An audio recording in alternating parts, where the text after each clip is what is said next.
So for this next segment, we will have two NIE colleagues who will share their rich experiences in partnering with stakeholders for their respective projects. So the first speaker is actually Dr. Victor Lim. Victor is an assistant professor in the English Language and Literature Academic Group at NIE. He is interested in how and what we should teach learners in today's digital age. He researches and teaches on multimodality in education. And Victor is one of the editors of the new journal, Multimodality in Society, and author of the book, Designing Learning with Embodied Teaching, Perspectives from Multimodality. He's the team lead together with Associate Professor Mark Bilden for the Multimodality Research Interest Group that was awarded the NIE Nexus Team Award 2020, which accords the highest recognition to those who have achieved outstanding collaboration in research.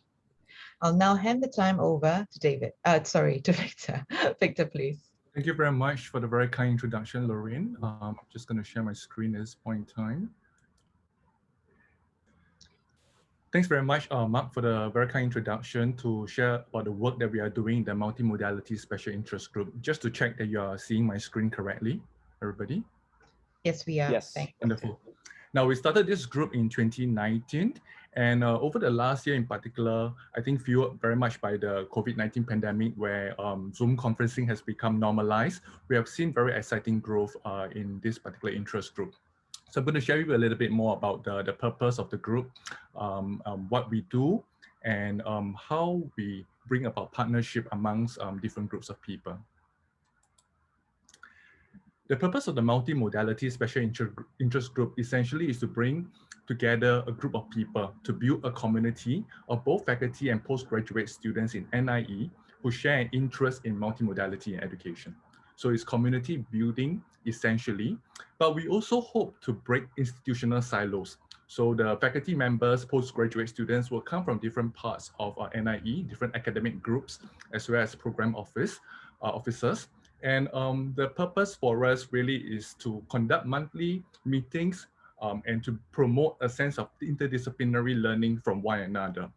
So we want to bring people together beyond the comfortable offices and the buildings they are situated in. What is heartening, of course, in the last year in particular, we have seen interest from different partners out of NIE as well. And I'm going to share with you a little bit more about this later on. Now, first, the big question that you might be asking is, what is multimodality? Essentially, multimodality is about recognizing different ways in which meanings are made in our communication and interaction with others. So a very familiar focus in our teaching and learning experience would be the focus on language, where multimodality seeks to expand beyond that to consider how the use of images, the use of gestures, movement in the classroom can also be meaningful in the design of the student learning experience. So multimodality in education is the study of meaning making in the context of teaching and learning, even thinking about the viewing and representing tasks that students are engaged in multimedia text, thinking about the way documents and instructional materials are designed multimodally as well. The way we have constituted this special interest group is very much guided by the principles of the community of practice. So if you look at the seminal work by Love and Wenger, a community practice essentially is a group of people who come together because they share a concern or passion for something that they do. And in the midst of the interaction with one another, they learn how to do it better. They interact regularly, and they, well, in a sense, iron sharpen irons. They are able to become critical friends for one another in the area of interest that they have. And it's the process of sharing information and experiences with the group that members grow both personally and professionally. So as a community of practice, this is not a task force where we have very clear KPIs to meet. The members are they choose to join the community. They are not assigned to this community, and they can choose to leave anytime as well. So because of the nature, as facilitators of this community, we think very hard on how can we create value for the members in this community, and have them want to stay, want to participate, and to have opportunities for them to grow personally and professionally. So one of the things that we do on a monthly basis is to organize sharing sessions. We thought it was important because it gives us a way to find out about the work that our colleagues in NIE are doing. Because sometimes we may be very much involved in the kind of research that we are doing individually. We may be familiar with the research that our colleagues in the same AG are doing, but at the same, but we felt that within NIE, it's useful for us to be aware of the potential synergies and collaboration that can emerge when we have a better understanding of the research that others are doing as well. So we have had a series of activities on a monthly basis since the last few years, but because of the short sharing session, I'm just going to share with you some of the activities we had in the last few months and the upcoming months. We started this year by sharing on the findings from a small planning grant from OER related to multimodality and pedagogy. So we did essentially a systematic review to understand how how multimodal pedagogies were expressed in the English language classroom. So we thought it was useful for us to have a good understanding of the classroom in Singapore as well as internationally in relation to multimodal pedagogy. So that was a way to open the year. And in the second month, in fact, what we did was we wanted to develop a shared understanding amongst members in this community because, as I mentioned, they come from different AGs, different groups, and from MOE, as well as from other universities. And we thought that for us to have meaningful conversation and to bring about interdisciplinary learning, we need to have shared language and shared understanding. So we assigned readings for the members of this group, and we had a Phil Tongdra to come to facilitate the discussion from the readings. And the purpose was really to share a common understanding on the tenets of what multimodality is about, and perhaps from there, again, explore possibility for collaboration amongst the members ourselves. Beyond looking inward within the NIE fraternity, we also look outwards to see what are some of the interesting work that has been done internationally as well. So of course, globally, there's a growing interest amongst academics in working in the area of multimodal research as well. So we invited in March, Professor Maria Grazia Sindoni, who recently just completed an EU project on project work and peer assessment for multiliteracies. And because it was a big EU project, and there was very practical output in terms of the toolkits and frameworks that were developed to assess students' digital literacies. We thought it was useful for colleagues in Singapore to also have a flavor, a sense of what are some of the ideas that have been developed. So it was a very, very good turnout. We had very good engagement sessions with the participants. And later on, I'm going to share with you the profile of the participants who came for this particular session. And in fact, we had to extend our time beyond the hour to 1.5 hours of discussion. So you heard from, you heard about how we started looking at English classroom, but because we wanted an interdisciplinary focus, we also actively invited colleagues who were from the other AGs to share with us their work. So just now you heard from Dr. Tricia Sell from the SSE AG, and she'll be coming this month, 30th April, to share with us her work on thinking and talking like a geographer, teacher use of thought moves in the geography classroom. And this work that she has done is based on an ERP project, and she worked very closely with an ALICE collaborator, Dr. Caroline Ho as well. So, from the sharing, we believe that it would again help us understand how multimodality can be relevant not just for the English language subject, but also to other subjects as well. And in a similar vein, in May, we will have Professor Len Unsworth, who will be sharing on high school science infographics, because that is, again, an intentional outreach to the colleagues from the Science AG that's part of this community of practice as well. And we wanted to have something that's meaningful for them. And we believe that bringing the people together using the common lens of multimodality to reflect on the way they have been teaching, the nature of subject representation, knowledge representations in the subject will be a meaningful endeavor. Now, because this is a ground-up initiative, we do not have very, we have not, we have, like, okay, let me rephrase. Because it's a ground-up initiative, like Mark said, we have collected evidences of success, but we have not really measured the evidence of success. So some ways in which you can see some impact that we have done as a reflected and as I prepared for this presentation is the fact that amongst us, we came together, we say, why don't we do a symposium at a conference? So this was what we did together with Mark and Jennifer in Rome in 2019. We presented at the Approaches to Multimodal Digital Environments conference. And Jennifer was from science, Mark humanities, I'm English. And together with some colleagues from Australia and China, we came together, we put up a symposium, and there was very rich learning involved. But more than that, we also want to emphasize that while not everything needs to be structured for, there was a lot of organic partnership and collaboration that emerged, even beyond what Mark and I may be aware of.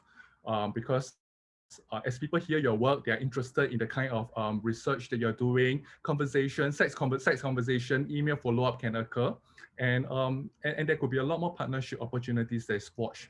So one example I would say, again, from my perspective, is that, well, I wrote a book, Phil also wrote a book, and we became critical friends for one another as we reviewed the manuscript for one another, right? So we gave critical comments on how we can improve the writing, the manuscript.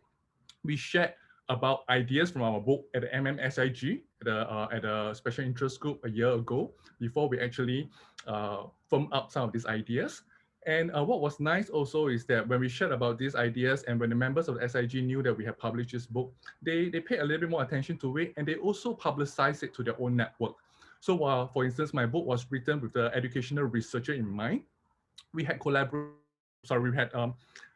members of the SIG that were from MOE who saw the value of the book for teacher practitioners in the classroom as well. And then they promoted it on their own social media page for the teachers. So there was potential for the sort of outreach for the kind of work that we did through the SIG as well.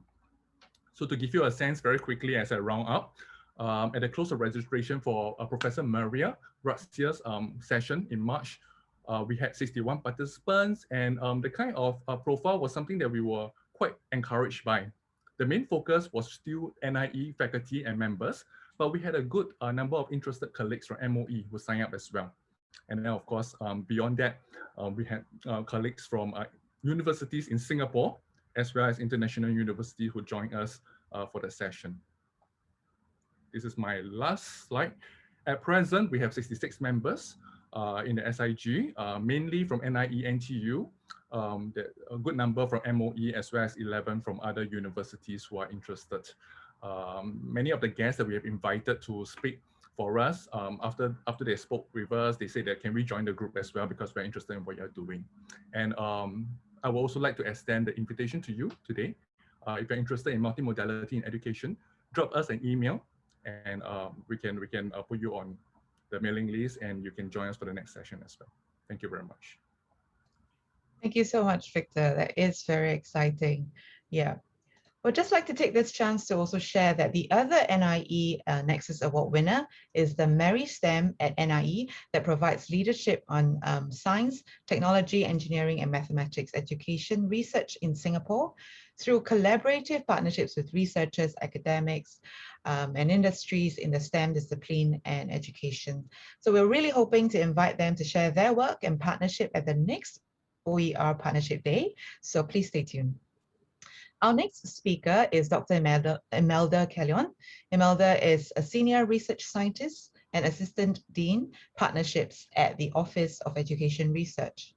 Her research interests are in the areas of diagnostic assessment, resilience, and well-being. Imelda is one of the founders of the Singapore Positive Education Network.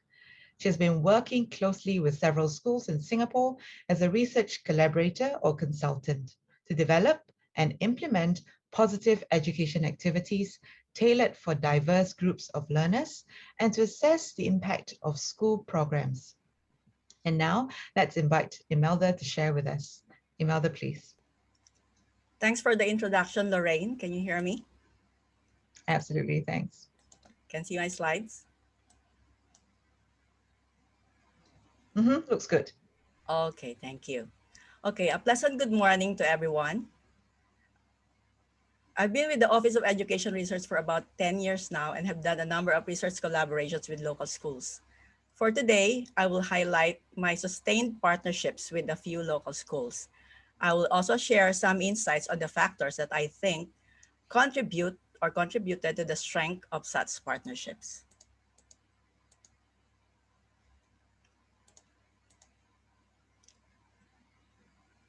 As I mentioned, I have developed sustained partnerships, and for now, I will highlight 5 schools.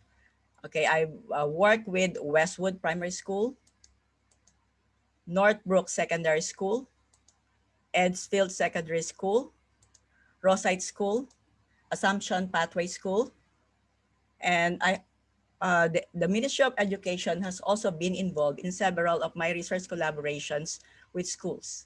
In fact, for 3 research projects that I led as a principal investigator, there is a lead specialist from the guidance branch of MOE who has been a constant collaborator of my projects.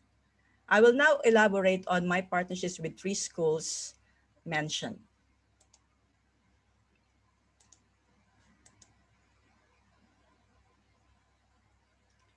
I think my partnership with Westwood Primary School blossomed because of our common interest, which is positive education. Westwood Primary School is one of the pioneers on positive education in Singapore. They invited me to be a research collaborator to provide some advice on their program in 2017. Then, they invited me to be a member of the School Advisory Committee in 2018. I have remained as a member of the School Advisory Committee until now. Here are some fruits of our partnerships. First, I conducted a seminar on positive education in 2017.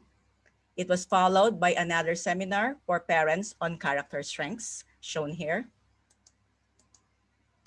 We have worked together as the school adapted the HOPE package developed in one of my studies.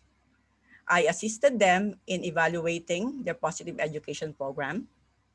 I have also co-authored a book chapter showcasing their journey in positive education. They openly shared with me all the necessary information needed to write the book chapter. Okay, I have also helped them in evaluating their school program, as I have mentioned. Here are some words of appreciation from the former principal of the school, which I am sharing with his permission.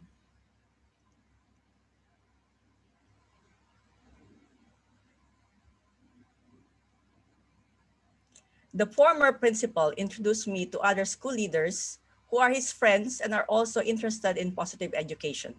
And together with him and other school leaders, we formed and established the Singapore Positive Education Network, or SPEN. SPEN serves as a venue for me to share my research and also meet like-minded educators. In fact, it is in SPEN where I have met the principal of Northbrooks Secondary School. After some discussions with him, the school leaders of his school decided to participate in one of my research projects, the Nurturing Positivity and Resilience Project. When this project has been completed, the school decided to adapt the gratitude and self-discovery packages that my research team developed and intended to apply it for the entire school.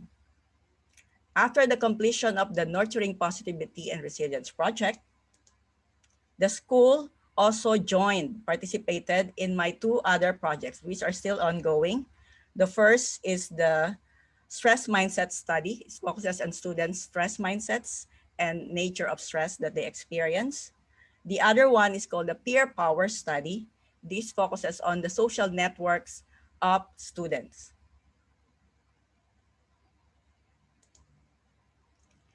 The school got fascinated by social network analysis when I conducted a workshop with them and presented the time one results or wave one results of the peer power study. Right now, we are working together to apply social network analysis on teacher professional learning activities. This is a one-year collaboration.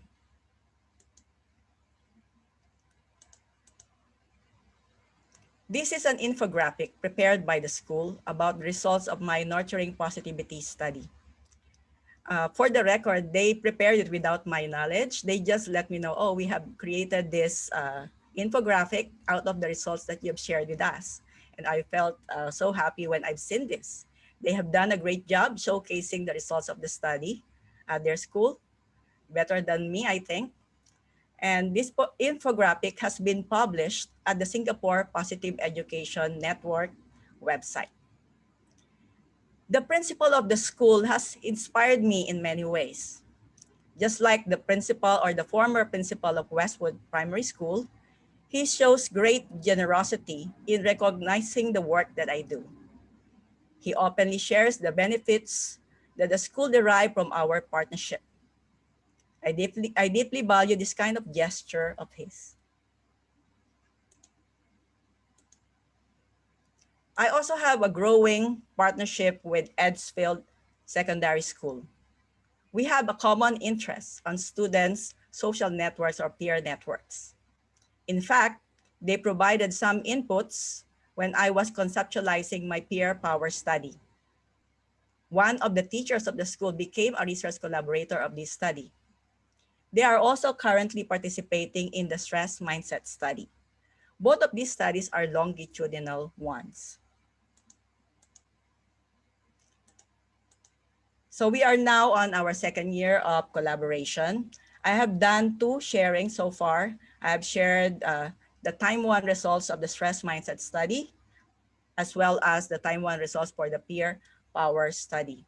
The principal indicated that he would like to include some of the results I shared on the peer power study as part of his report to the Ministry of Education.